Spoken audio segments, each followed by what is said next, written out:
I think probably we didn't. I think that there's probably been more coverage of the Philippines in the last year or so than there had been since the time of Marcos. Just because, frankly, a lot of Americans were shocked at the measures that he was taking. The extrajudicial measures to try to get the country's drug and crime problem under control.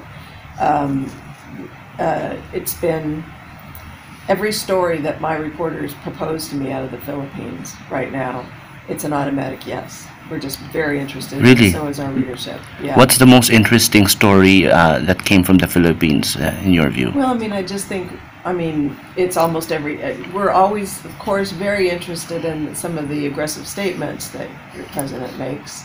And we were very shocked when he admitted, not too long ago that he himself had been responsible for taking out some drug criminals. And we in fact used one of his quotes as one of our quotes of the year, didn't we? Oh, yes, we did. Yeah, I don't know how many bullets came out of my gun. Yeah, I think it was that or the one about throwing him out of the plane. It was one of the two quotes. Yeah, I think it was about the bullets. Yeah. I think so that he's just such an amazing figure that it's we've been fascinating with following his administration, but more important than that, I think, is really going to be the whole situation now in the South China Sea and how all of those countries are going to be aligning themselves, especially if President Trump decides to take on China.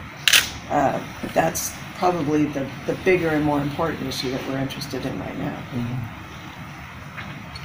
Mm-hmm. So how's the common Americans' reception on Duterte? Do you have whenever you publish something written about or something about Duterte, do you notice that there's they read the papers more, or they like the story? There's a genuine interest on him nowadays.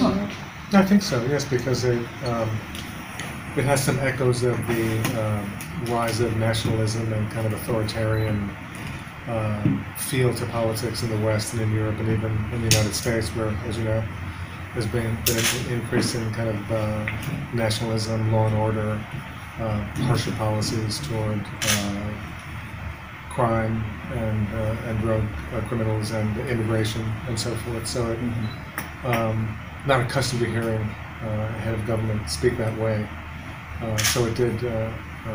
People are quite surprised, and as Kim was saying, it has some elements of throwback to the time of Marcos. It stirs up some memories of that. But I don't think there's any way to quantify what that level of interest is. I think the stories that we do probably do pretty well online from our own metrics. But I can't recall ever seeing any public opinion polls of Americans and how they were viewing the Philippines.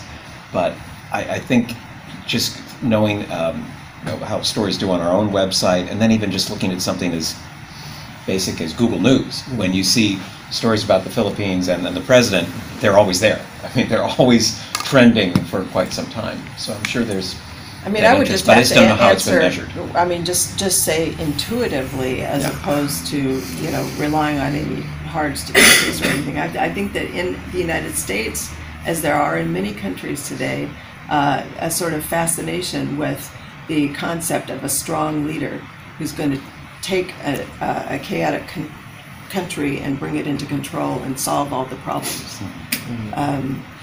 There's some resonance there for us. Like President Trump. I think that, he won the election, and that was one of his themes.